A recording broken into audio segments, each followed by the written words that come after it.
Hi, Rebecca. Thank you for coming. Thank you for choosing our clinic and operation. You have a chronic cystitis issue for some years. I want you to share your experience with us, with the people who are suffering with disease for many years. So what happened, how it started in your case, what are the symptoms mainly? Okay, so it started about 2 years ago when I got a cystoscopy. I was told I had squamous metaplasia in my bladder, but I was told that that was like normal. And to be honest, this cystoscopy like triggered just like So why did you have back-to-back the cystoscopy? UTI. Did you have the disease long time before or just... I had like weird symptoms, but I didn't have a forever UTI. Like I had like always like blood in my urine, but not really any symptoms. They kind of just You wanted see the blood in your urine? No, it's like microscopic, like on the dipstick. Yeah. And I'd sometimes get like urethral pain, but it wasn't like all the time. You are 27 now? 28. 28, okay. My birthday.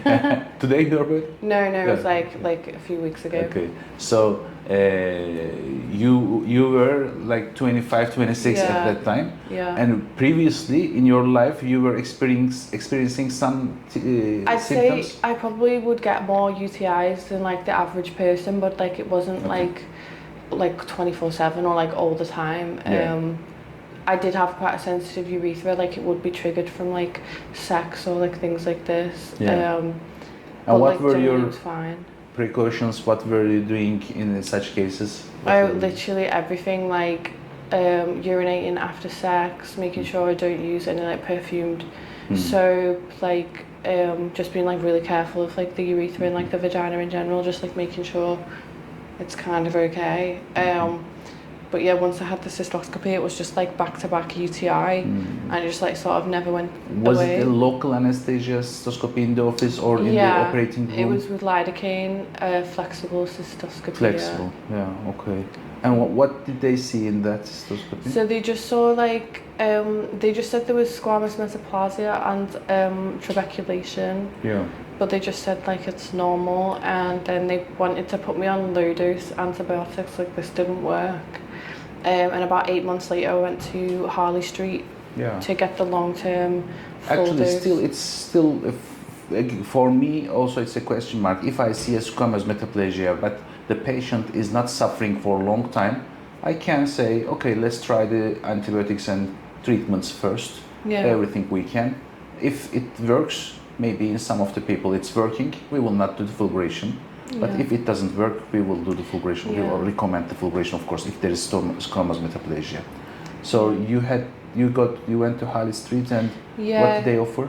We tried quite a few different antibiotics before I went on pivmecillinam, which is like quite a I think they are usually using pivmecillinam nowadays. They use it a lot in like Scandinavia. It's like sort of like a last line drug in the UK. Like you only really get it if you've like done everything else. Previously they were using cephalexin commonly. Did you try it? I did cephalexin, trimethoprim and nitrofurantoin, but like I had side effects, so I just wasn't getting along with it. I felt like pivmecillinam was like a good choice just because I felt like it was more gentle like on my biome, like vaginally. So I've managed to tolerate that for about a year now. About the vaginal issues are you suffering from candidiasis? Yeah, I'll get like thrush or like just like imbalances in general, to be honest. I do like all sorts of microbiome swabs and stuff just to see what's going on. So that's like my goal, to like get off the antibiotics. So you are on pivmecillinam now? Yeah. How many times a day? It's only 200 milligrams twice a day. Okay. You can have 400 3 times a day, so it's not like the full dose or anything. Like, I'd say it's like actually more of a low my dose. experience with cephalexin, I had many patients coming from Harley Street, and previously they were using long terms of cephalexin, and their bladder was really more ill than all of the rest of the bladder, I mean. And the trigone, the leukoplakia part, was usually healed. Okay. I was seeing like this.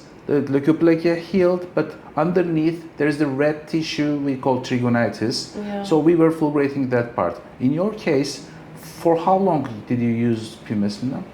A year now, since like last November. Yeah, actually it's not too long, but still a significant time. So in your case, the leukoplakias were there. Yeah. They didn't disappear. Maybe cephalexin was more aggressive, and it was cleaning the superficial part of the leukoplakia, but it was really changing the bladder flora. Yeah. Or the normal bladder walls. Normally we see all of the time the problem is on the trigone and in the bladder neck, which is the entrance point of the bladder. Yeah. So I think embryologically there is a different kind of tissue, and that they are making some changes to squamous metaplasia. Yeah. The other bladder walls are different. They are not affected, but using long term like cephalexin, I think it is affecting the other walls too much and changing the flora, making the mucosa very fragile. In your case, the bladder mucosa was completely healthy till the end of the operation. Then I see some very little punctate bleedings. I send you the video. I'm sure you see them. I did. I watched it. Yeah. So this is not extreme. So I hope the results will be better. Good. So then you used to pumice, and how was it? You couldn't get rid of all of the symptoms, so you are here, right? So I found that like I was becoming like my symptoms were getting worse, and that like I couldn't tolerate alcohol anymore. Yeah. When I used to be able to, I can't have coffee. Like I couldn't have any of this, and generally, besides when I was in a flare, like the pivmecillinam, my symptoms would be like not that bad. Mm-hmm. I'd say like a 2 or 3 out of 10, like a 4 at most. Mm-hmm. It's not like I was like weeing like all the time or anything. I'd say like my frequency was up a bit, but like it wasn't like, I know some patients are really like going to the toilet like every 20 minutes. Like that's not me. Mm-hmm. But yeah, I think it is the next step. I want a life where I don't have to take an antibiotic, and I just thought that this might be the way to do that. Just because I can't seem to get off the piv. Like I can be off it for like a week, but then my symptoms will come back again. So I just sort of like, that's why I came here, because I wanted to try something. I've got nothing to lose really, so I was like, let's just do it. Of course, I always see the patients who are not responded to normal therapies, and they come to me. Maybe I don't see, but maybe there are some people who get rid of all of the symptoms permanently. But of course, I see the people who are not responded very well. So, did you try other things like using probiotics? Yeah, I've done all the D-mannose, oregano oil, probiotics, like tapeta spray, like clean diet, like every single random thing you could think of doing. Like I've tried it. So there's only so much like random stuff you can do, but I mean it's all worth a try. But yeah. And what do you think about, there's new concepts for me? I see my patients know much better than me about the chronic pain issues. So dealing with the chronic pain, managing the chronic pain, are you using amitriptyline? So I have fibromyalgia, so I take pregabalin anyway. So I don't know how much that actually affects the UTI pain. Like, to be honest, it probably does help a lot. Amitriptyline, nortriptyline and gabapentin were like not successful for me. Like they just don't get rid of the pain. Pregabalin is like the only thing that's worked so far, but I have tried all of those. Yeah. So when there's a symptom, when there's an irritation in one part of the body, of course it makes a stimulation, and it's a real stimulation, of course. So we try to eliminate this stimulation as much as we can. Yeah. But I accept that if there is a continuous stimulation happening every day, every hour, your brain perceives its perception becomes higher. Yeah. So one signal may be understood as a 10 power, so it is multiplied. So the problem in our case, when we finish the fulguration, there is a scar tissue, and for some weeks, sometimes months, you will have some stimulation from this scar tissue, Yeah. and brain always scares and thinks, oh, it has not worked, maybe I don't have any benefit from any success from it. So try to motivate yourself, meditate yourself. Yeah. So I see the bladder, there is no cancer, no problem, no nothing, just a tissue change inside the bladder. Yeah. And it certainly worked for many people. And try to meditate yourself that, okay, there is nothing harmful anymore, your bladder capacity is good. And Yeah, I saw that it was- are you trying such things? Like Yeah, I meditating think yourself? like the psychological like aspect of all of this problem is really big. Like you can't ignore like self-care and stuff. Like you need to, even if it's just a bit of like yoga or like positive thinking. I know it sounds silly, but it does really matter, because I think like the psychological impact of having like a constant pain, like it can be really stressful. So when you get like a bladder pain, it's important to sort of like think like this isn't the end of the world, like I need to, because obviously the fulguration, like it's like significant trauma to the bladder, so it's obviously going to not be happy about that for a bit. For a bit, but yeah, so any kind of chronic irritation in any part of your body, as you've experienced it from fibromyalgia, any kind of symptom will affect the brain. Brain is the nervous system, so we call it central sensation. The central nervous system becomes too much sensitive to any kind of stimuli. So now we hope it's finished, and after the tissue healing, which usually happens around 3 months, everything will subside. But when you feel some symptoms, try to press them, try to ignore them, try to motivate yourself that you are normal. And pregabalin is also helpful for such issues. And the azo you can also painkiller use as well. I use that sometimes. Yeah, the painkillers will also be helpful. Okay, so now you will continue it with pimesininam. In my patients in Turkey, I use antibiotics only for 20 days. After 20 days, I never give antibiotics, and I do monthly cultures. Sometimes, if there is a bacteria in the culture results, we give antibiotics accordingly. What's your plan? Well, I really want to, like, because obviously I've watched all your videos, so I understand that.